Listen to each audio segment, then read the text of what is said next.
Hi, everybody. I think we're going to get started. I'm just going to start with a little bit of an introduction of myself and the webinar.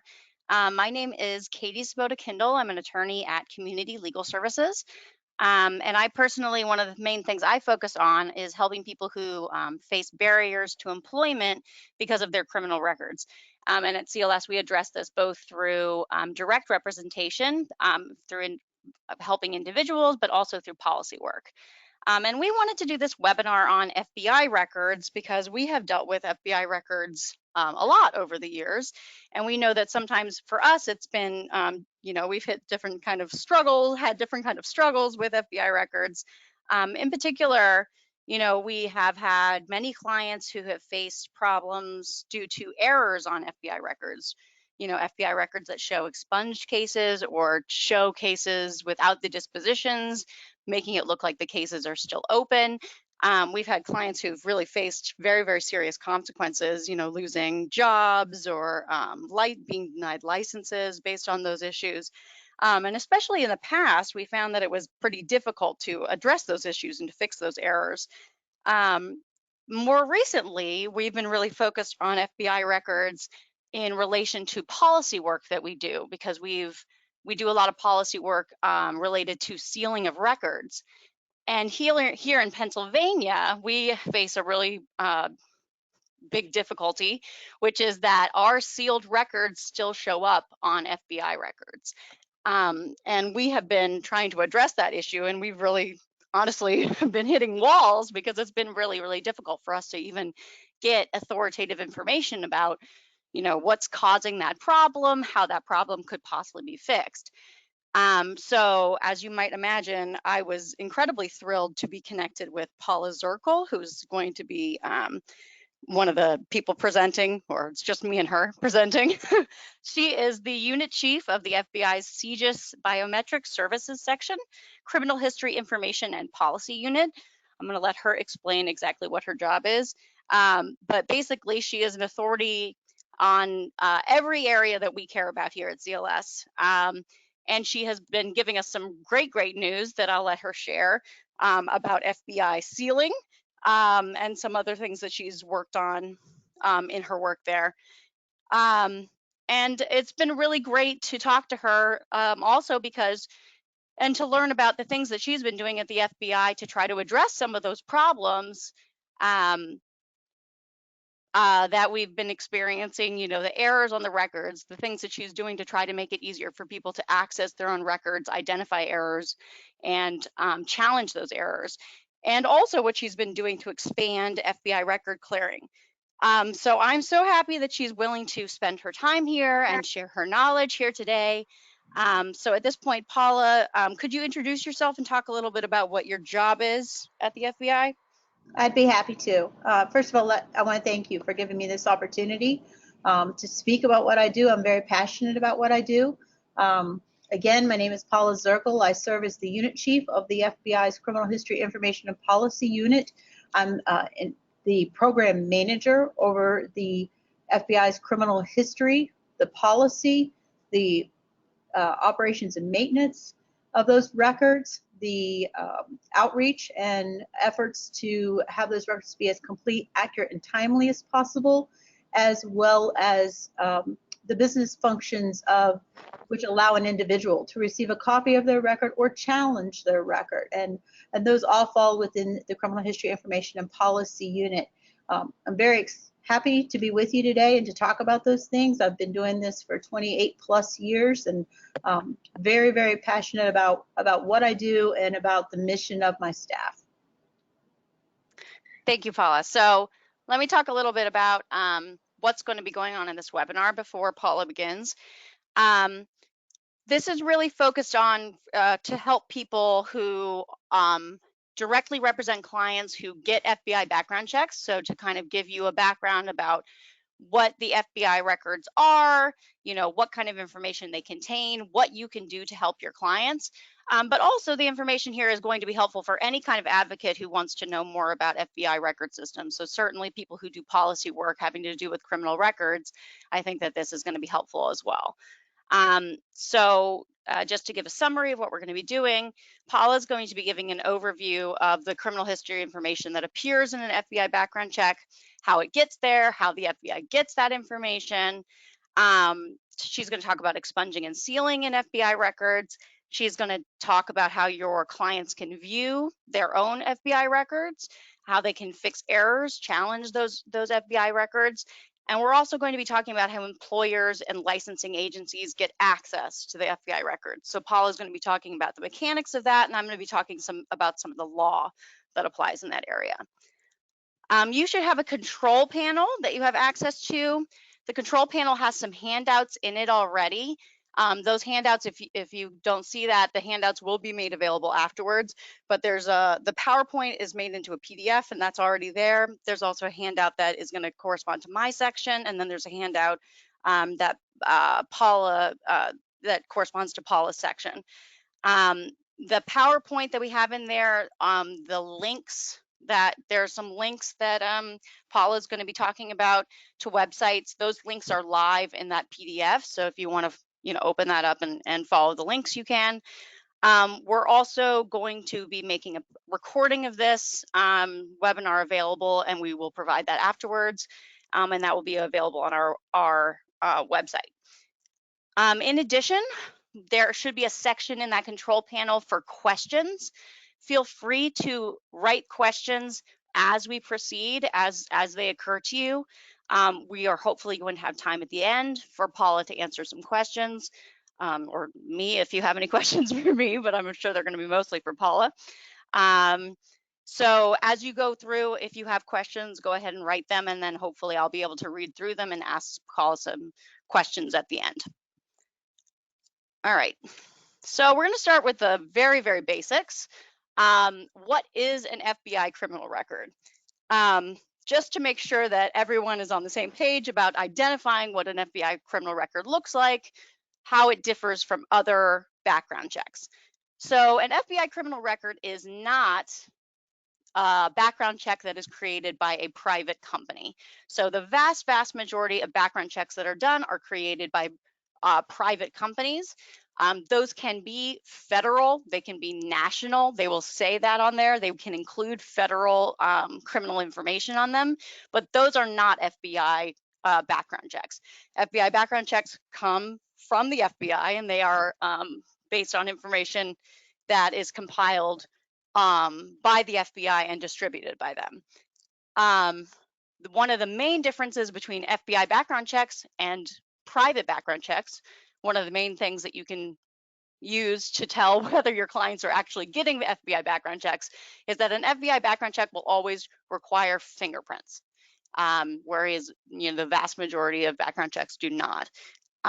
There's also a law that says that your clients must be told that they're getting an FBI background check before one of them happens. Here's an example of what one looks like. They're not the easiest thing in the world to read, but I'm not going to be spending a lot of time talking about how to read them, because there is going to be variation based on the state where the criminal history information comes from. But you'll see that it says that it comes from the FBI in the top. It always is going to be kind of the same typeface and the all caps. So just so you can kind of recognize what one looks like. These are warnings that are going to come in your FBI criminal record. And this is kind of what some of the criminal history information sometimes looks like.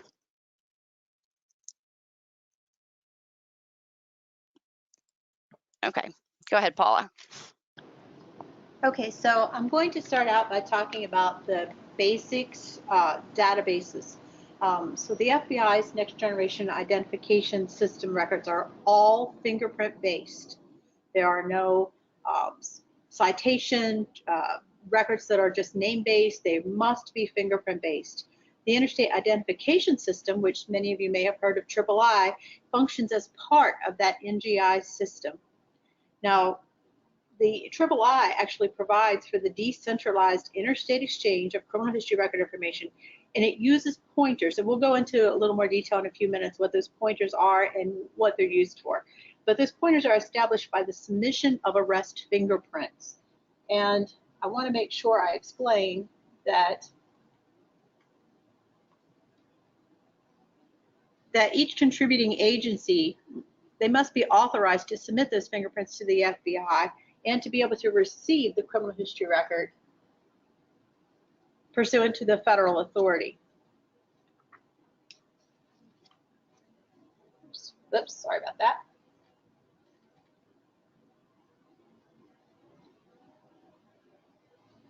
So the criminal history records are submitted voluntarily, the arrest records are submitted voluntarily. Searches are conducted in accordance with the appropriate legal authority. That's very important. The NGI system and the III rely on purpose codes that are based on those legal authorities. The FBI may retain the fingerprints of an individual who is subject to an FBI background check at the request of the contributing agency, but the individual subject to that background check must receive a copy of the Privacy Act statement. So if it's a true background check through the FBI system, you will always receive a copy of the Privacy Act statement, the individual will. So during a criminal encounter, there can be different processes. An individual could receive a citation and they wouldn't report to court. Generally, no fingerprints are taken, so that's often traffic tickets. Although in some locations and areas of the country right now, it's very common to receive a citation for misdemeanors, and in some very few states for certain felony offenses. An individual could receive a citation, report to the court, and fingerprints would be taken at the court if that person is convicted. So the fingerprints would not be taken upon arrest, but upon conviction. And then the third primary path is if an individual is arrested and the fingerprints are taken upon arrest, and they may or may not be referred for adjudication to the court. So charges could be not referred for adjudication, they could be turned over to another agency, they may receive some type of pre-trial diversion, pre-trial adjudication.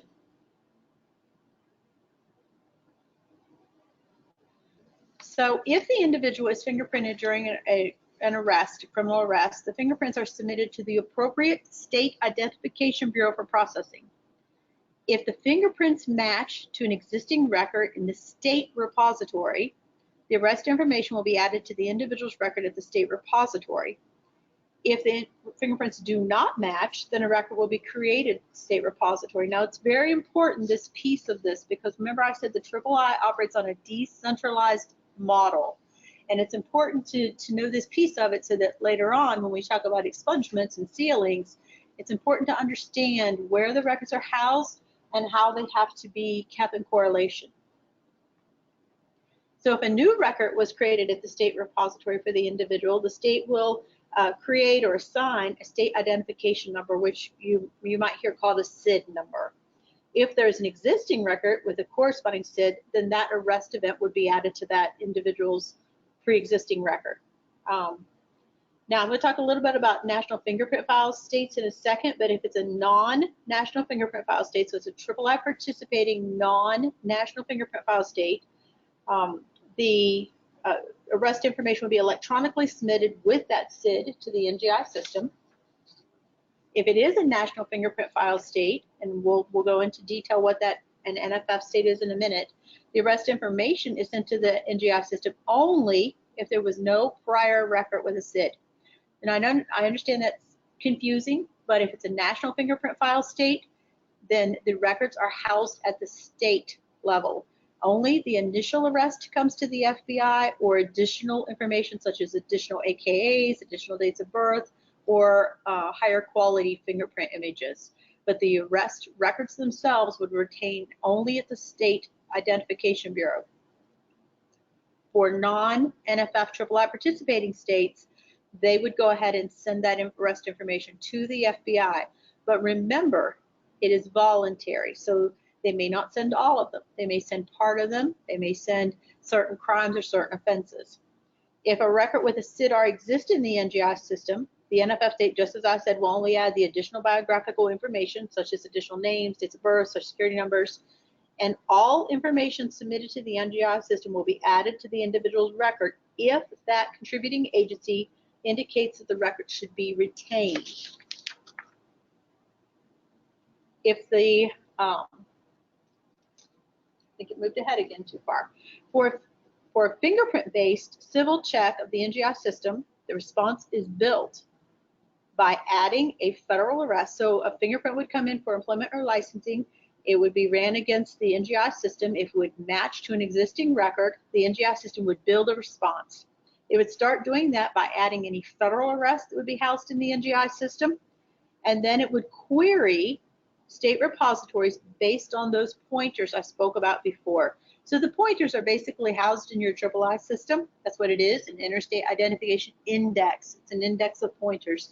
So we use that III system in order to query this, whatever state repository has set that SID. So if I am living in West Virginia and I'm applying for a school teacher position, and I submit my fingerprints, they are submitted to the NGI. They go through the State Bureau in West Virginia first, and then they would be submitted up to the NGI system. And if the NGI system matched me to an existing record, perhaps I had a federal arrest from a federal agency here in West Virginia, from, for example, the United States Marshal Service, it would add that to as it builds a response. But then it would look to see if there were any SIDs or pointers set to other states. If I had a pointer set that pointed towards Virginia, the system would electronically query the Virginia system. Based on whatever Virginia sends back, it would append that to that federal arrest and send out that compiled response. So when the state responses are appended, it's very important to note a lot of times we'll get questions of why does the format change, or why does it look different if it's from one state to another. The FBI or the NGI system does not modify a state response that is returned. It is appended however it is received. So some states do have different formats than other states, so they do look different. Also, the states are only queried for purposes for which they are legally authorized to respond. So not all states are legally authorized to release records for employment and licensing. So in the case that a state was not authorized to respond for employment and licensing, then the FBI NGI system would disseminate those arrests which had been sent from the State Identification Bureau to the NGI system. So remember I said if it's a non-NFF III participating state, they would still send all those arrests to the NGI. And you might wonder, well, why do you send them to the NGI system if the NGI system's always going to query those states? Well, there's certain instances it will not query those states. There are some states who by law do not have legal, by their state law, cannot respond to a query for employment and licensing. So in those instances, the NGI system will return those arrests which were submitted by the State Identification Bureaus to the NGI system. And I know that sounds very confusing, but it will make sense as we go. So just as I've said, if the state cannot respond, the NGI system will respond on behalf of that state by including the criminal events from that state that were stored in the NGI system. And all non-criminal justice checks of the NGI system must be supported by a positive fingerprint identification. So there will never be a civil or non-criminal justice check for employment and licensing, for example, of the NGI system by name. It must be fingerprint based. And that's how you can always tell if the check is being perhaps done by data that's on the internet versus something coming through the FBI system, because it will have a fingerprint if it's coming through the FBI system. That's very important because there are false positives when you are doing a name check. So my name is Paula Zirkle. I am certainly not the only Paula Zirkle in our country.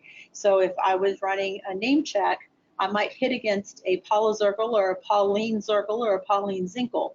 The dates of birth could be the same or very, very similar.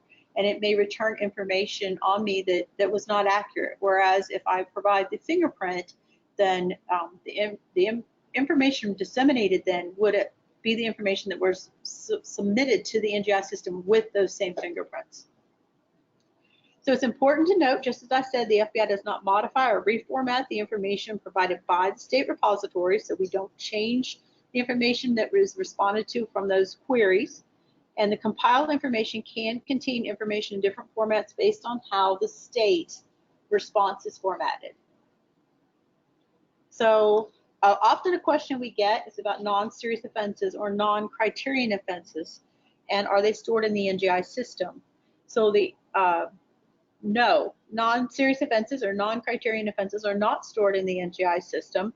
I can give you a couple examples of non-serious offenses. Jaywalking would be a non-serious offense. Investigation is a non-criterion offense. Wayward person would be a non-serious offense.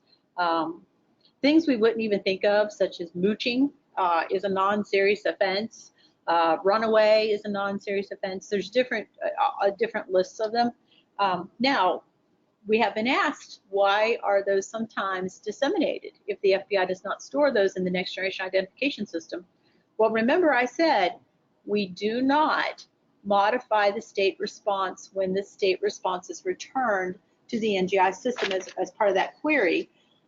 Title 28, Part 20 contains the criterion about what the FBI can do and not do with non-serious offenses, and that federal law only applies to the FBI systems. So a state may choose to retain an arrest that's jaywalking, but the FBI would not. So the state, even if the state submitted it to us and asked us to retain that offense, we would not. But the state may retain it at the state level. So when we do that outreach to the state and it comes back and we append it when we're building the response, it may be contained in that appended information, because we would have no legal authority to modify a response from the state that we were going to append as part of that response. Contributors may seal an entire record or an individual arrest event. Now that's important because for many years we only had the technical ability to seal an entire record. So if someone had 3 arrests, we could not seal the second arrest. We would have to seal the entire identity history summary or rap sheet, as many people call it. Today, that's not a true statement. Today, any individual arrest can be sealed.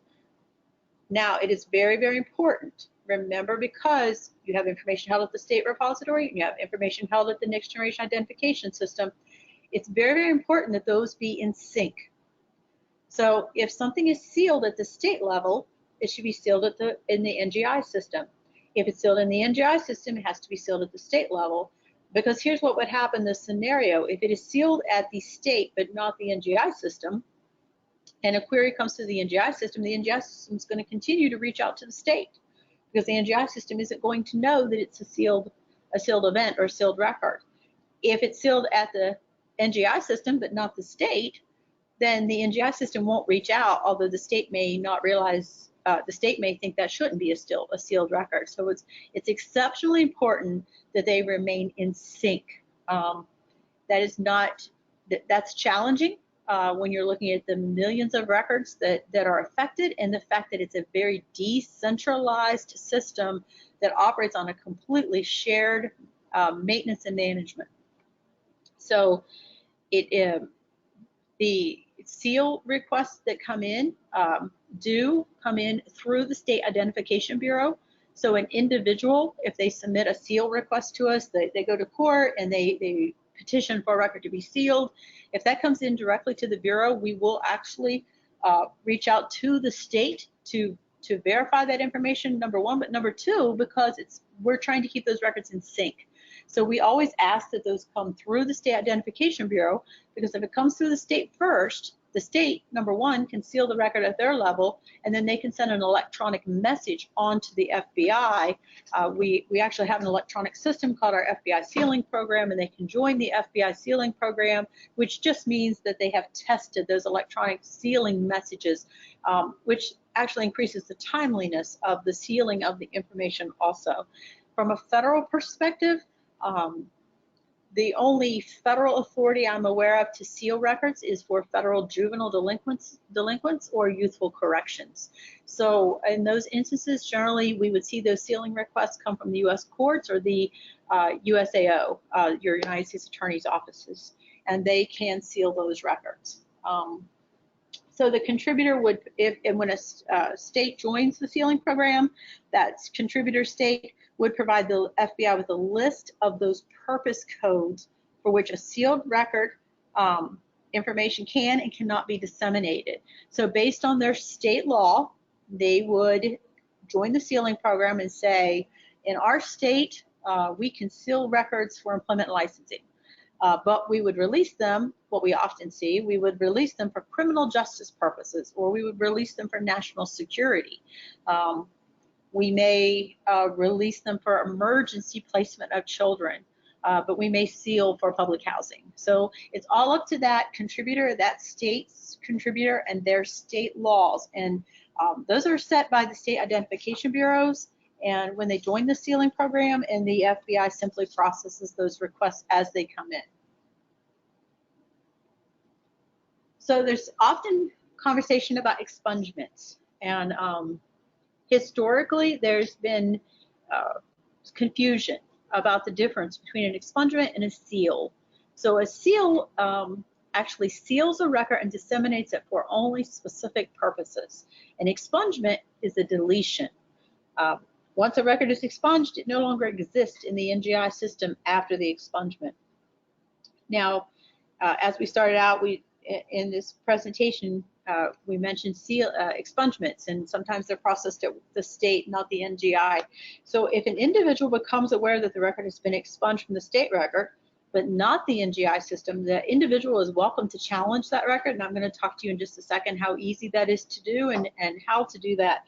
But the expungements do need to come through the state first. And if the FBI were to receive an expunged record, order from a court, or an expungement order of any kind from an individual, we will work with the state and validate that through the state, because remember, because of the outreach to those states and pulling those records back, that query and appending and building those responses, those records need to be in sync between the state and the NGI system. So you need that expungement to occur at the state, preferably first, and then to the FBI. If the state expunges first, the state can send an electronic message to the FBI to expunge that record, or they can send it paper, but timely wise, of course, the electronic message will be faster.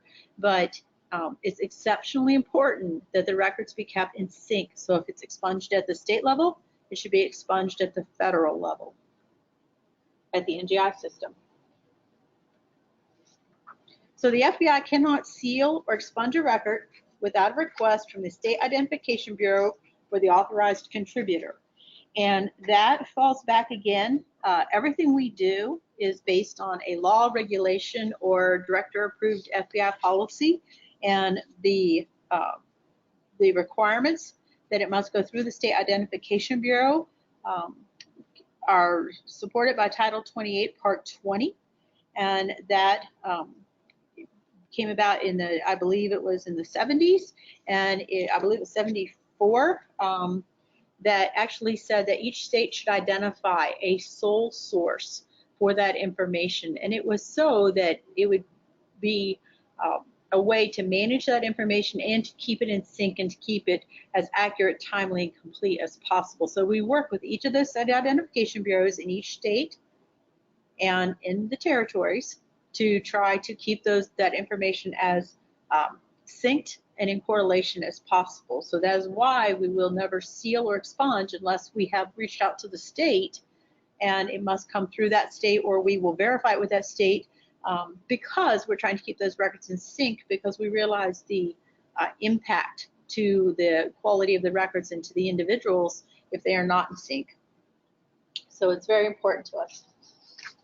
So I told you at the beginning of this, I talked to you a little bit about National Fingerprint File states. So there's a map in front of you. We currently have 20 NFF states, National Fingerprint File states. A National Fingerprint File state is a state that has passed state legislation to ratify a compact, and I'll explain that a little bit more in a minute, but within their state. And remember what I said, that means that they house the criminal history record information at the state level. They will only send the initial arrest prints, and any additional biographics or improved fingerprint or biometric images to the FBI. So if they collect palm prints and it's a better palm print, or a fingerprint and it's of a higher quality, they will send those to the FBI, but they will actually house the criminal history information itself at the state repository. There are 20 NFF states. There's a huge advantage to us to an NFF state in the fact that an NFF state, by the very nature of that program, is required to support all purpose codes. So therefore, every NFF state will provide their information for employment and licensing. And that is very, very important because we're firm believers that the closer the information is to the source, the more accurate the information, which is why the FBI supports the decentralized model of III in the NFF program. So by having those states support those purpose codes, they are providing the data from their state repositories, and at that point there's less chance of the record becoming out of sync because the criminal history record information isn't at the FBI to get out of sync with the state. So there's huge advantages to an NFF. So the next map I'm showing you is the compact map, which is our compact states and territories. There are all the states in green are currently compact states. That means they have ratified the compact within their state. There are 10 additional MOU signatory states, which means they will support the tenets of it, but they have not ratified the compact. This is very important because those compact states are moving towards hopefully becoming NFF states, which provides for the greater information. So I want to tell you a little bit about the compact. So the National Crime Prevention and Privacy Compact Act, which we call the Compact Council, is comprised of 15 members appointed by the U.S. Attorney General. There are representatives from the compact states as well as federal and state criminal justice and non-criminal justice agencies who comprise the compact. The council will exist as long as the compact itself remains in effect, and it does have a basic requirement that it is not to conflict with the FBI's administration of the III for criminal justice purposes. So the compact council serves to work to identify and establish. They are a rulemaking body, and they can establish rules regarding especially the protection of vulnerable populations. The actual compact, the actual law, the National Crime Prevention and Privacy Compact Act, was signed into law on October 9th of 1998. It allows those party states to disseminate their criminal history records to other states for non-criminal justice purposes in accordance with the laws of the receiving state. So remember I said they're all about the non-criminal justice use, so that's civil use. They do support the National Fingerprint File Program, so which of course continues that movement for the decentralization of CRI by using the information that is closer to the source of the information. And that's always been the ultimate goal of the III program, was the complete dissemination of those criminal history records. The NFF is actually the final stage of that decentralization. In those instances, there is a much, it reduces the risk of records being out of sync because dispositions, expungements, etc., do not have to be forwarded to the FBI for individual records. The responsibility for the collection, maintenance, and dissemination of the state criminal history information is placed solely with the state. So that hopefully gives you at least a high-level overview of the compact. More information about the compact can be found on fbi.gov on our website. So I've spoke several times in this presentation about purpose codes. So I've provided some of the purpose codes on the primary purpose codes. So D would be domestic violence, I, your non-criminal justice, J is criminal justice, S is national security, and these are just some examples, all right? X would be background checks and exigent circumstances. These are your non-criminal justice types of checks. C, of course, would be criminal justice. And not all states do support all purpose codes. They do not all have a state authority to do so, but that is one of the things with the NFF program. Every NFF state would support all purpose codes. So what is the impact of supporting those purpose codes? So when a query is submitted it matches to the NGI system record. If it matches, then the federal arrest will be added to the disseminable response, and then each state will be queried, each state repository will be queried for any arrest with a SID in the NGI system, and the responses from those states will be added to the disseminable response. If the state does not support a purpose code, then the NGI system will add the state arrests listed with the SID, which were stored in the NGI system. The state outreach is only triggered if that state supports that purpose code. If the state cannot support the purpose code, is not legally authorized to support that purpose code, then only the arrests housed in the NGI system will be appended to the response. And there could be additional arrests housed at the state, but the NGI system would be unable to query that state. So we're often asked, well, what is the definition of a disposition? And I'm not going to read this definition, it's very long and lengthy, but a disposition is actually defined by federal law. It has different things in that definition than many people realize. For example, charges dismissed is a disposition. That is the disposition of the case. It is probation before conviction, youthful offender determination, adjudication withheld, mentally incompetent, charges still pending due to insanity, due to a mental incompetence, guilty plea, no pros. There's many different terminology within the legal definition of a disposition. So at the beginning of this, Katie spoke about, what happens when there's missing dispositions or the information isn't synced up. So there can be a breakdown in the process at any step. So when someone is arrested, there may be no or poor quality fingerprints. So remember I said at the beginning of this, there could be a citation. I gave you the 3 paths that we primarily see when there's an encounter with a law enforcement officer. No prints may be taken, or they could be poor quality prints. Because sometimes we're asked, well, why wasn't the arrest on the record? Well, there might not have been a print, and there may not have been a quality print to have been able for the system to have been able to match. And we're not permitted to retain criminal history information that is not supported by a fingerprint. The disposition may not have been forwarded to the NGI system. When someone is incarcerated, there may be no prints captured at that point, or they may be, again, poor quality prints. Probation or parole information may not be forwarded. Restorations of rights may not be forwarded. And the State Bureau that we are required to work through may or may not have any of the above information. So at the very beginning of this, Katie talked about how does someone get a copy of their own record. So we're really proud of a new system we rolled out called the Electronic Departmental Order Process, the EDO system. It is an internal application and outward-facing website, and the website is on your PowerPoint. I believe it's a hyperlink. It's currently used for 4 different FBI services. I'll talk about those in one second, but it has greatly improved the customer's experience and reduced the resources required by the FBI. When we built the EDO system, our main focus was improving the customer experience, making it user-friendly for the customer. So U.S. Department of Justice Order 55673 does provide individuals the opportunity to request a copy of their FBI identification record upon a written request, proof of identity, and a payment of $18 fee. The fees are waived for indigent individuals, and I'll explain in a minute how to do that.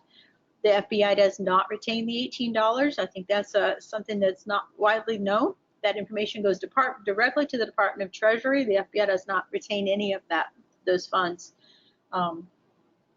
For many, many years, from about 1974 until 2018, this was a manual process. We would receive boxes and boxes and crates of envelopes every day, and we would have employees who had to open those envelopes and manually data enter every request and then type a letter, a cover letter, compare the fingerprints, and respond.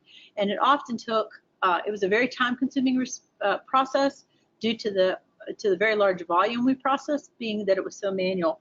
Then in February 2018, we implemented the EDO system. And the EDO system has really just taken this to a huge level. The EDO system has greatly reduced the response times. I'm going to give those to you in 1 second. We've also entered into a pilot agreement with the United States Postal Service. So if someone wants today to be able to get a copy of their record, they can apply on that EDO website that I gave you a minute ago. It's a simple application. You can do it on your phone, your tablet, your computer, your desk, your laptop, whatever. If you're able to pay the $18 fee, you can pay the $18 fee online. You will actually receive an email with a link and PIN. And if there's a participating post office within 50 miles of you, you will actually be told where those post office locations are. If you choose to, and you don't have to, but if a subject chooses to, they can go to one of those post offices and have the fingerprints taken at the post office. Now, I would be very remiss if I didn't tell you that the post office does charge for that fingerprint capture, because that is not part of the FBI service, and the post office needs to pay that employee and pay for that equipment to capture that fingerprint. But it does make a huge difference in terms of your response time, and I'm going to share that with you in a second what it is. But the DO requests submitted to the post office are processed in a completely lights out environment. There are currently 80 post offices participating, and the response times, I'm going to go through a couple slides and I'll come back to the other one. The response time right now, if you go through the Postal Service, is under 5 minutes. The average time is almost right on the dot at 4 minutes. So if you were to apply online, pay online, go to the post office, have your prints rolled, in less than 5 minutes, you will receive in your email a link to log into a secure website, and you can print out, save, forward, whatever, your copy of your FBI record, review it for challenge. So within 5 minutes. If you choose not to go to the post office and you have your fingerprint taken somewhere else, or you, however you want to get your fingerprint and send it to the FBI, we will complete that within 24 hours of receiving the fingerprint. Now, of course, we have to wait however long, the 3 days or however long it takes for the mail to get to us, and then depending how you want your response back, whether you want it emailed back or mailed back, you may have to wait for whatever mailing time that is to get back to you. But regardless, it is 24 hours from the time we get that. Now, I'm going to go back one slide. So when an individual receives a copy of that record, they have the ability to challenge their criminal history record or their firearm-related denials, which means your NICS denials. So what we will do on behalf of that individual is we will coordinate with the state bureaus, federal agencies, courts, local law enforcement, and other entities to verify, correct your challenged information on behalf of the individual. The FBI does not charge for this service. It is a free service for anyone who challenges their records. So on this slide, it shows you that if someone does challenge the criminal history record, the current response time, when I did this slide, it was 58 days. I think today I checked and it's 56 days. It averages right around there all the time. That is because we take the time to ensure that state record is updated and is consistent with the FBI record, with that FBI NGI record, because we want that person to have the most accurate record possible. Now, if someone were unable to pay the $18 fee if they were indigent, that does not preclude them from being able to submit even through the electronic process and getting the faster response time. All they would have to do is to call our customer service number. We have the customer service number is 304-625-5560, 5590, I apologize, 5590, and the customer service group will send out a special link and pin to that individual that will allow them to actually not have to pay online. They can still apply online through their smartphone or computer or tablet, laptop, whatever, and receive the benefits of that faster service, but they won't be able to bypass the payment piece of that. They will not have to pay the $18 fee. So I did want to talk just a second about channelers, because we do receive questions about FBI approved channelers. So if you go to the FBI.gov website, you will find information about FBI-approved channelers. So channelers can serve multiple purposes. They may be, you may want to go to a channeler and pick one off of the list on the FBI.gov website because you want to get a copy of your own record, and they may be very convenient to you location or wise. Or perhaps your state employer has contracted through a channeler, but a channeler is a private business that has contracted with the FBI to submit a request on behalf of the individual. They receive a fingerprint submission and relevant data. They collect associated fees, which may be different than the FBI because they are a private company. They will electronically forward the fingerprint submission with the necessary information to the FBI for the National Identity History Summary Check if it's to help someone get a copy of their own record. And they will receive the electronic summary check result for dissemination to that individual. But I really want to stress, they are a private company, so their fee structure may be different than that of the FBI. So oftentimes our customer service group will receive calls and ask, well, why is the FBI the $18, but the channeler is a different fee? Well, it's because that is a private company, and they are permitted to charge whatever that private company chooses to charge. So they are approved by the FBI because they've entered into a contract with the FBI to provide that service, but they have the ability to charge in order to be able to manage their business. So the FBI approved channeler is an individual can request the identity history summary or proof that a summary does not exist through a channeler. And if so, they should contact that channeler directly for complete information and instructions.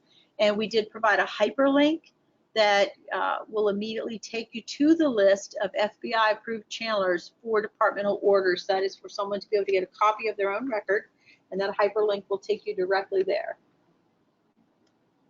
And that is my contact information. Great, thank you, Paula. I just want to go back and add a couple of comments about what Paula's already gone over. First of all, Paula was talking a bit about the possible breakdowns in the process where, you know, the FBI isn't forwarded the information from the state repository, and so dispositions aren't in the FBI database, or you know, something, the expungement order wasn't forwarded, and so something's in the FBI database that, you know, was expunged at the state level. If you're interested in more about that kind of, you know, possible legislation in that area, or learning more, you know, getting kind of a different perspective, the National Employment Law Project does a lot of work there. I'm going to be providing 2 documents that they've created in the past few years, having to do with like legislation that they've worked on and different things. So that's going to be included on our website, and we'll forward that information to you guys all when we have the recording and everything like that, so you can learn a little bit about their perspective on that. Paula also mentioned challenging a record. So we know that one of the easier ways for an individual to challenge their own record is by going through that EDO website. And I have actually myself gone through the EDO website, so I can attest that it is very easy. And once you actually get your record, there's just like a button you can push to say that you want to challenge it. I do want to identify some other ways that errors in FBI records can be addressed. One is that one thing that we often do here at CLS is we actually will just contact our state repository. So for us, our state repository is the Pennsylvania State Police. And they have an expungement unit. We call them. Oftentimes when we will, for example, we'll handle an expungement for a client, and we know that the order has been processed by the Pennsylvania State Police, we'll contact them and confirm with them and ask them, you know, has the FBI record been expunged? Have you sent that information to the FBI? Has that been processed? And we've had good experiences with that, where we've called them and they said, oh, well, actually, we haven't processed it yet. Let me just go ahead and do that now. And they've, you know, been able to address it that way. And that's a very, very easy way to get, you know, something done there. There's also, you know, the good old fashioned way of sending the FBI letter. And you as an attorney could do that on behalf of your client. And there's an example of language from a letter that one of our colleagues here at CLS has recently had success with, that is in the handout that the handout that goes with my section. So that's included.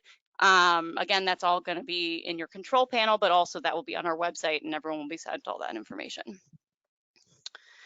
I also did want to mention, Paula was talking about how you can get the fingerprints at the post office. So the cost of getting them at the post office is $50. That's a cost that goes towards the post office, which we all know that they need as much money as they can get, right? So I'm sure it's going to be a lot cheaper if you get the prints done by hand and then mail those in. But for any clients who can't afford that, then they would be able to do the $50 and get a much quicker response. All right, so now I'm going to talk a little bit about access to FBI records. Okay, so Paul has already talked about, what's actually in the background checks, how you can get your own criminal history information, how you can challenge errors.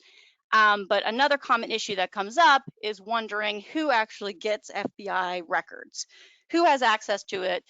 Do all employers have access to it? Does the public have access to it? How is access limited? And that's what I'm going to address here. Now there's, as I mentioned, the handout that goes with this part, which is also called Access to FBI Records under federal and state law. It's going to list every single statute and case I'm going to talk about, so don't worry about that. Okay, so the main summary is that FBI records are not publicly available. They are not available to the public. Most employers do not have access to them. Access has to be authorized through a federal or state statute. But a person always has access to his or her own FBI record. And Paul has, of course, already talked about the procedure for that. So could theoretically a person get their own FBI record and show it to every employer that they go and apply for? Yes, of course they could. They should not do that. If you get your own FBI record, it's going to include information that would not be forwarded to an employer. So it will include sealed information. It will include those non-serious offenses. So people should not be ordering their own FBI records and showing them to employers. This is not something that's a standard practice. Employers who are required to get FBI records actually have to do them through a completely different process that's going to be through those channelers, those approved channelers that Paula was talking about. So that's a completely separate process. I mean, your clients can show their personal information to whoever they want, but they should not be advised to do that. All right. So why are FBI records not public records? Well, that comes from from a statute and from a Supreme Court case. The statute is the Privacy Act of 1974, and that's also where FOIA requests come from. And basically, it makes an exception that applies to police records under certain circumstances. It says only to the extent that it could reasonably be expected to constitute an unwarranted invasion of personal privacy, which doesn't sound like the best language in the world, but luckily the Supreme Court has come in and said that that actually creates a categorical bar. In all cases, you could never use a FOIA request to get somebody's personal FBI record, their rap sheet, because that's always going to be an unwarranted invasion of personal privacy. There is a method, again, if your client wants to share their FBI record with the world, there is a method that they could allow somebody to do a FOIA request for their own FBI record. Again, that's not something that's going to be a standard practice in any kind of employment situation, and your client shouldn't do that. So the most prevalent law that authorizes background checks for employment-related purposes, employment or licensing, is this Public Law 9254. So that's actually this kind of obscure law that basically allocates funds to a bunch of different departments of the federal government. And in the relevant section, it's giving $12 million to the DOJ for a variety of things, including exchanging records, and that it includes conditions under which the FBI is allowed to exchange those records. It says that they can exchange it with federally chartered and insured banks, or state and local government officials with state and local government officials for the purposes of employment or licensing, if authorized by a state statute and approved by the Attorney General. And it says specifically that the exchange of records is subject to cancellation if it's shared with anybody else. So the vast majority of state laws that authorize FBI background checks are authorized under this law and pursuant to this law. But there are also federal statutes, separate federal statutes that authorized FBI background checks. There are a number of regulations that kind of mirror the language in Public Law 554 or reference 9254. So these are just some examples. This is Chapter 28 of the Code of Federal Regulations, Section 2033, and it talks about when the FBI records may be made available.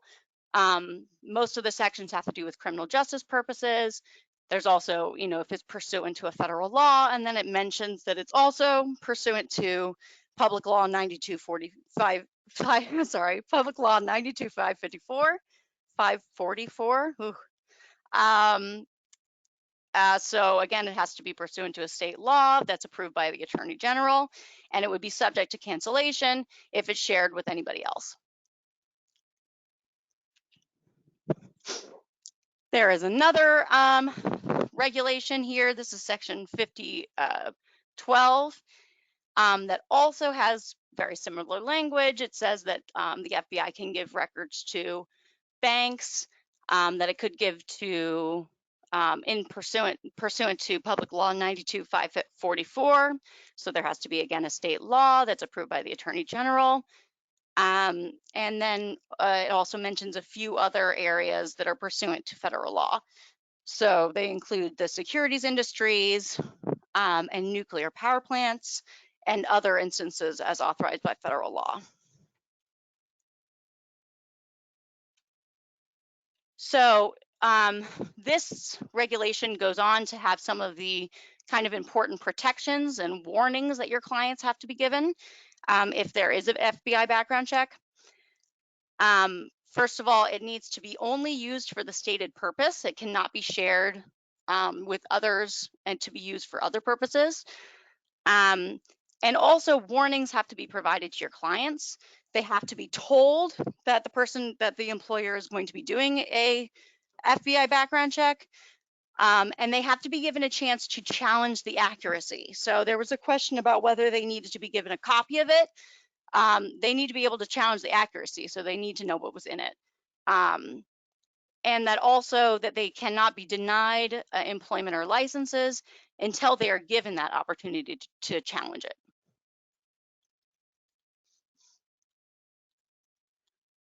Okay, so we've mentioned that there's this federal law, Public Law 92-544, 544, I'm sorry, that authorizes FBI background checks if there's a state law that's approved by the Attorney General. But as it mentioned many times in these different regulations, it would also be fine if there was another federal law that authorized it. So what are these other federal laws that authorize FBI background checks? There are many, many, many. I have a list of them in the handout that I have created. I can't say that it's an exhaustive list because I don't know if it's an exhaustive list, but it is a long list. And here are some of the jobs that are implicated by those laws. So some of the most common laws are going to be at banks. Banks are going to be, pretty much the broadest category here. Anybody who works at a bank is going to get an FBI background check. Also, anybody who has a CDL license that's hazmat endorsed. So basically you're driving a truck that can have dangerous chemicals or whatever. People who work at airports, if you have access to secure areas, will get FBI background checks. Same thing with seaports. And then we have 3 things here that depend on state law. So there is a federal law that specifically says people who work with children can get FBI background checks, but there has to be a state law or regulation that says that, so it depends on your state. There's also a federal law that says that if you're providing direct patient care, you can get an FBI background check, but again, there has to be a request by the state. So that depends on your state practices. And there's a law that says, a federal law that says that private security officers can get FBI background checks unless there is a contrary state or a different state law that applies to those individuals. So actually, to give an example, in Pennsylvania, there is a separate law that applies to security guards. And so security guards in Pennsylvania do not get FBI background checks. On the right side here, we have a lot of other jobs that also can get FBI background checks. I'm not going to go through all of them because they're going to be much less common kinds of jobs. But again, all of that is included in the handout that I'm going to provide.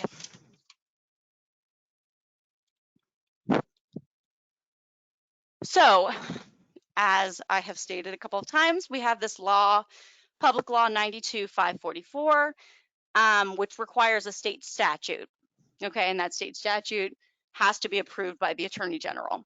So what are these state statutes? There are a lot of them. According to the Attorney General report in 2006, that was about FBI records, he said that there was more than 1,200 state statutes. I asked Paula if she had any lists somewhere, and she laughed at me and said, we have a library of them. So there are quite a few of them, so I cannot provide you a list. But if you want to figure out if they're, what the laws are in your state, you can look for laws that mention fingerprinting and the FBI. So the laws have to be very, very, are pretty obvious on their face that they require FBI background checks because they specifically say that you have to get fingerprinting, and they specifically say that they're getting an FBI background check. So that's it for my part. Here's my contact information if you want that. And now we're going to go to some questions. All right. So Paula, while you were talking earlier, we got quite a few questions about sealing and expunging records. So I think it might be helpful if you could talk a little bit about kind of the mechanism by which sealing and expungement can happen. Who has to request it? How is it done? How is the request sent from the state to the FBI, and whether there's anything the individual can do, outside of the state repository to get expungement or sealing done. So it can be a little unique from state to state because each state's computer system or their processes within their state are a little unique. There's probably at least 50 different methods across the country, but in general, once a court issues a seal request or an expungement order, or there's a statute that authorizes that for certain offenses, because there are sometimes a state statute that will just do this in general across certain offenses. In some states, it's dependent upon the offense and the individual doesn't have to take action. In other states, an individual has to petition for it.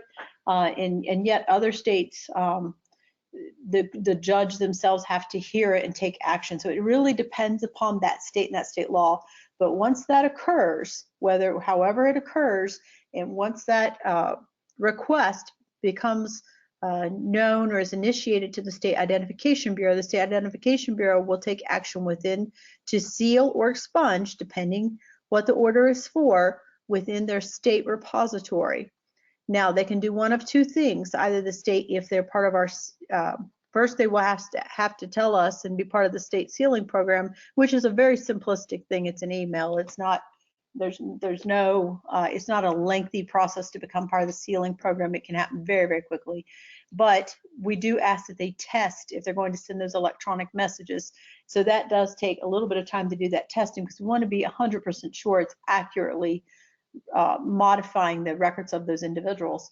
But if the State Identification Bureau is part of the sealing program and they can send those electronically, it is literally a message that a machine-to-machine message that they have electronically coded. Their state identification network will actually send a message to through a switch to the next generation identification system. It will seal and respond back. It's machine to machine. If the state does not have the ability to send that electronic message, because not all states have the same amount of funding or technical abilities as other states, they may not have programmed for that yet. And if they haven't, that's fine. They can actually submit those to us in appropriately formatted spreadsheets. If they want to do it in bulk, they can email those spreadsheets to us. They can mail those to us. They can fax the request to us. They can scan and send the individual orders to us. We obviously would prefer it be electronic. We would prefer it be spreadsheets, because we want the best customer service we can to keep those records as accurate and complete and timely as possible. So if you're getting them onesie twosies on fax machines or by email, of course that takes longer to process than if you're getting an electronic machine-to-machine message, or even if you're receiving a spreadsheet that you can process in bulk and get those through. When we generally see the bulk is when a new state law has been passed that perhaps will expunge all of a certain offense. The one we're seeing most commonly today, of course, are cannabis type related offenses. Same process happens with expungements. It can be a electronic machine to machine. It can be a piece of paper. Now, if an individual were to want to ensure that we have received that, and they can certainly challenge their record. And as part of that challenge process, when you talked about the EDO process and the button that is on the screen after you get back your results, and it says, do you want to challenge? We actually call that the easy button, because literally you just click the button and you initiate your challenge, and that's all it takes. But you can upload documents.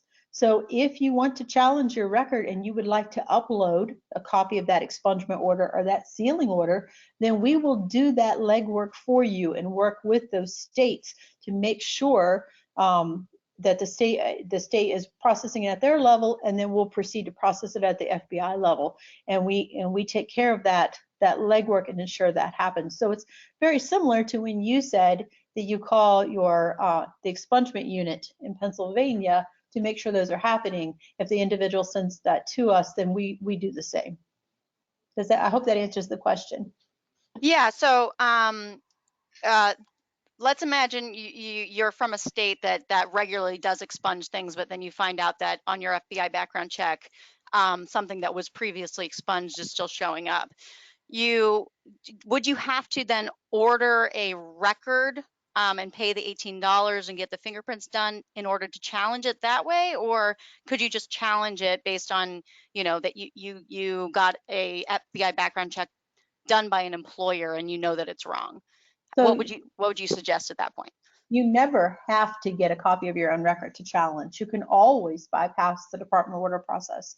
The only thing is, if you do not go through the department order process and send me a new fingerprint card, I can't give you a copy of the record to show you and prove to you what happened at the end. Because you can always challenge it, provide us the expungement order, we'll still do all that legwork. And you'll get back a letter from us, but I can't give you details or give you a copy of the record, because I have to know it's you that I'm giving it to. Because we do, unfortunately, have people who will write in and try to get copies of other people's records. So we have on a fairly regular basis. So if I do not receive fingerprints from you to know for certainty that it's you, I cannot give you an updated copy of that record, because I have to know it's you that I'm giving it to. Does that make sense? But you're welcome to challenge the record. We'll do all the legwork for you. I just can't give you an updated copy of the record to prove to you that it's expunged afterwards, unless you give me a biometric, a fingerprint, so I know that it's you. Because we do have people who say, well, I was denied employment, I didn't get my nursing job, and now I want to challenge, and it may not always be that that individual who was denied the record. It might be the friend or the husband or the wife who wants to know why they were denied. And without those fingerprints, I don't know for certain that it is that individual. And protecting that individual's privacy is very, very important.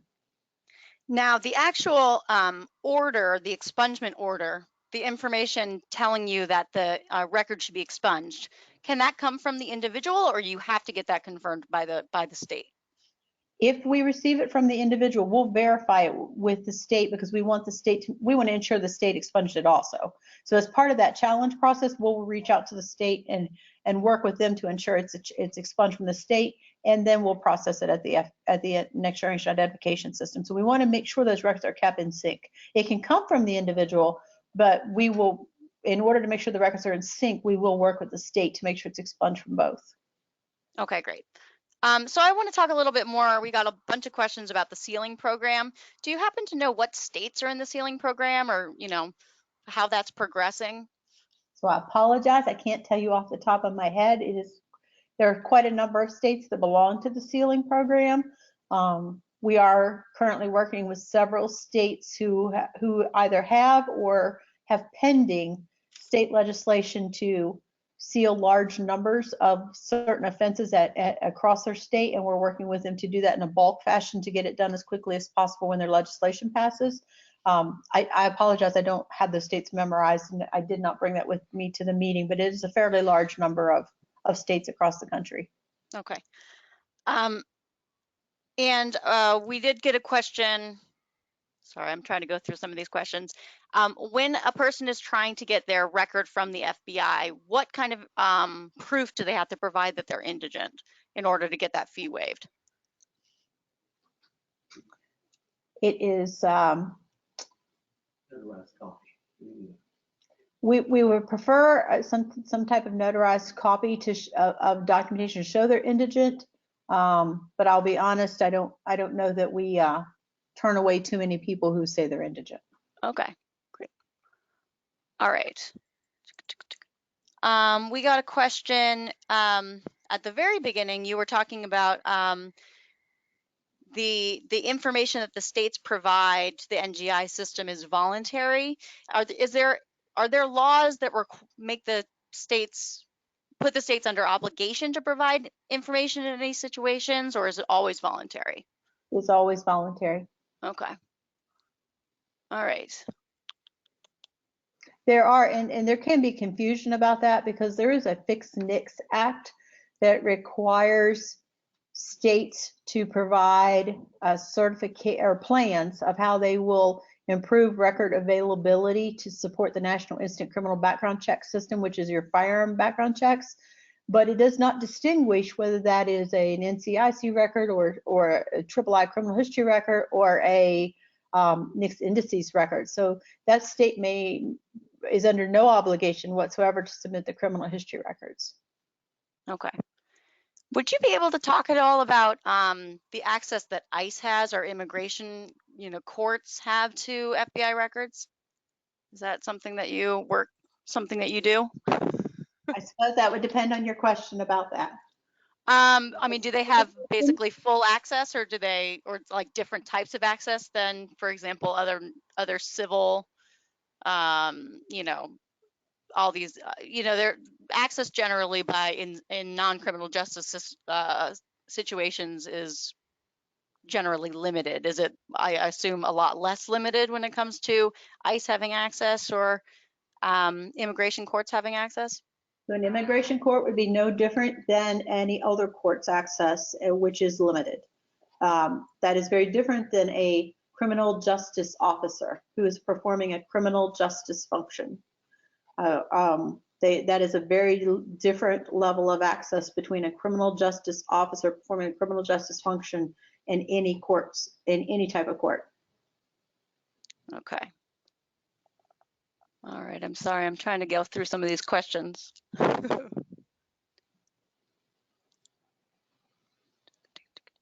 All right. We got a question about sealing. I guess some states maybe seal things for the purposes that, for out-of-state purposes, so they don't want to share it with other states. but they don't seal it for in-state purposes. I guess they have different rules for when they want to share it with other states versus within their own state. Is that sort of thing supported by the FBI? Would that be considered sealing? Is that something you could do? So states can have a sealing program within their state that is separate and distinct than belonging to the FBI sealing program, and several states do. So they may release the information for in-state purposes, but seal for out-of-state purposes. So for all intents and purposes, they may not be an open record state for all purposes. So they may seal for intrust or interstate dissemination, depending upon the purpose. In those instances, when they would apply to the FBI sealing program, we would not be able to distinguish in-state or out-of-state. So they would need to seal for a purpose regardless of whether it was in-state or out-of-state. But within the state, and many states do have state sealing programs where they will distinguish whether the inquiry is coming from in-state or out-of-state. Okay. And when it comes to the FBI expunging versus sealing, how do you determine, say, because a lot of these words are not used consistently amongst the states as far as what expunge means, what seals means. How do you determine whether you're going to completely destroy the record versus, seal it, meaning, only use it, only provide it under certain purpose codes? Is that language that the state provides? Is that you depend on the language of the court order, or how is that decision made? So for all intents and purposes, because this is a decentralized system managed through a decentralized management system, we are the repository. So we have reached out to every state and asked within that state, what is their terminology? Do they want us to seal or to expunge? And we follow the direction of that state. Because oftentimes the state statutes may use the terminology different than we do. So we want to ensure we're following those state laws. So we actually follow the direction of those state identification bureaus. Great. Okay. And we did have a request to repeat the phone number for people to get the indigency waiver through the EDO website. I actually have that in front of me, so I'll go ahead and say it. It's 304-625-5590. And that's also on the FBI website, that information. Okay. Trying to go through some of these other questions. Do you know if the FBI has rules that differentiate between juvenile court records versus adult records, and when they would release those in the FBI background checks? So we would release anything that the state did not seal. So the state needs to determine when to seal and not to seal, and we'll follow that direction from whatever the state directs us to do, because each state has different statutes regarding what is juvenile and what is not, and whether that person is adjudicated as a juvenile or not. So a lot of times they may start out in juvenile court, but then they end up being referred to a different court based on their age or the severity of their crime. So it's all dependent upon that state, because we certainly wouldn't know. We would not be able to follow each case to determine what the adjudication was. And once again, we defer to the states to tell us what they want sealed or not sealed. Okay. So do you have any suggestions for people who are having, consistent issues in their state, perhaps with, getting FBI records expunged that have been expunged on the state level, or, maybe with the sealing, that the sealing is not being done in FBI records, even though it's being done on the state level? Do you have any suggestions for, what advocates can do to improve that situation? So the State Identification Bureau within each state, the head of that State Identification Bureau would be the end of that office would be the office that I would certainly refer you to. The FBI follows not only a shared management process for our records collection and dissemination, but also for the management of all CJIS systems. So all FBI CJIS systems. So we actually have an advisory policy board process, which is comprised of representatives. It's actually an open FACA process, so anyone can come to the full meeting. It's twice a year, but it actually has working groups up to committee meetings and up to 2 full meetings a year. And there are representatives from every state and territory and many local law enforcement represented on that advisory process board, where these types of issues are talked about, sealings and expungements, and that is what they have a full agenda twice a year. And those 2 meetings a year, they're open meetings. They are open to the public, and oftentimes they're very educational, and the state representatives are at those meetings. But those state identification bureau offices, that is where the requests come from. That is who processes the request, how fast they're processed, and the head of those state identification bureaus oversees those entire processes for every state and territory. Okay, great. Okay. I had a question for you to clarify. If someone is ordering their own FBI background check for personal use, for a personal check, sealed information is going to show up in that, correct? Absolutely, because we want you to see it's there and that it hasn't been expunged. Because oftentimes individuals will think it's expunged and it's only sealed. So we release everything if it's to that own individual, so they can see everything on their record. We would not seal or hide anything on the record. The individual receives their full record. Okay. But at this point, it's not identified on there that it's sealed, right? So the only way that you would know it would be sealed is if it didn't come up in an employment background check?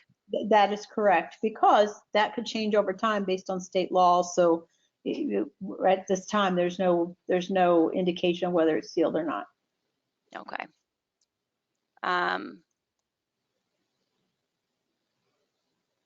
All right. Do people receive any kind of notification after their record is sealed by the FBI? No, because I would not know how to notify that person. I wouldn't have their address or their email or their phone number. The sealing orders don't all have that type of information. And oftentimes, remember, I might not even be seeing the order. I might be seeing just an electronic message coming machine to machine, or we might just be receiving a spreadsheet of the different names and FBI numbers and dates of arrest that need to be sealed. So I wouldn't have any way of contacting those individuals or knowing. I wouldn't know how to contact all those individuals. I wouldn't have that information.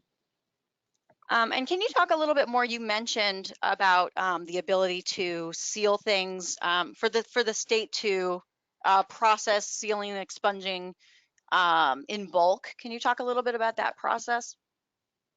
So any state or federal agency has the ability to send us, and we will work with them. They actually have a toll-free number they can call us, and we work one-on-one with any state that wants to do this. But we will actually give them the format, and they can extract it out of their system if they aren't programmed to send us an electronic message, because some states are electronically, and they can just send us one every few seconds.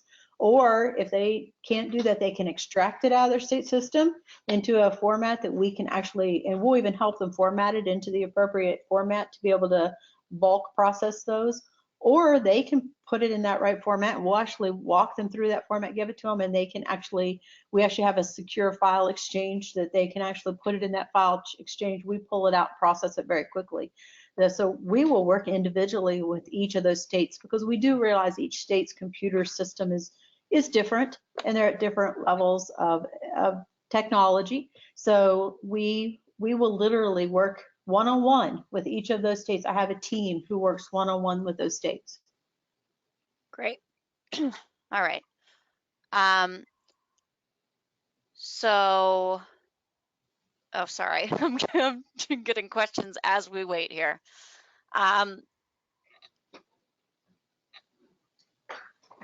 Oh, so would a state be able to do like a bulk query of the FBI, of the NGI system, of what's in the FBI records, like look up multiple people's records at the same time? So if it's for employment, they need to submit a fingerprint card. So they can certainly electronically submit those fingerprint cards as quickly as their system will be able to launch those searches. But it wouldn't be like a bulk. It wouldn't be like a bulk request because they would have to do individual fingerprints for each person.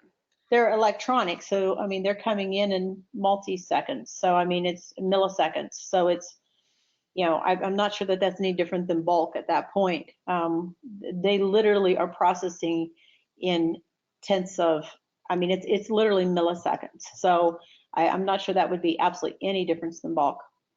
And you were telling me before that actually the vast majority of FBI records, you know, queries that come in are for non-criminal justice purposes. They're actually for There are more employment. non-criminal justice than criminal justice. Do you have like any information? I don't know if you have stats off the top of your head about like how many of those the FBI has to process? Honestly, I do not, but I would refer you to our annual publication for the CGIS annual publication. I believe it's on FBI.gov. Okay, I'm assuming it's quite a few. All Several right. million. So we're getting to the end of our getting close to 3:30 here. Is there anything else, Paula, that we haven't kind of covered or that you feel you want to address before we get off? The only thing I would share is even though it is a very decentralized process, we work very closely with our state and federal partners. There's not a week or a day or even an hour that goes by that we're not communicating and on the phone or in-person meetings with our state and federal partners to try to improve the completeness, the accuracy, and the timeliness. That quality of that data is super important to us because it's important to our customers. It's important to the safety of the country. And we take that very seriously, and we're very passionate about it. I have almost 300 employees, and that is what they're doing every single day, is working to protect the safety of the country and to protect those individual rights, the privacy of that individual, and to make sure that individual's record is as accurate as possible. It is something we're very passionate about. It's something it is important to every single one of my employees, and we really thank you for the opportunity to let me talk to you about this, because oftentimes my state and federal partners know what we're doing, but outside of that community, I don't know that others realize that. And I really thank you for this opportunity.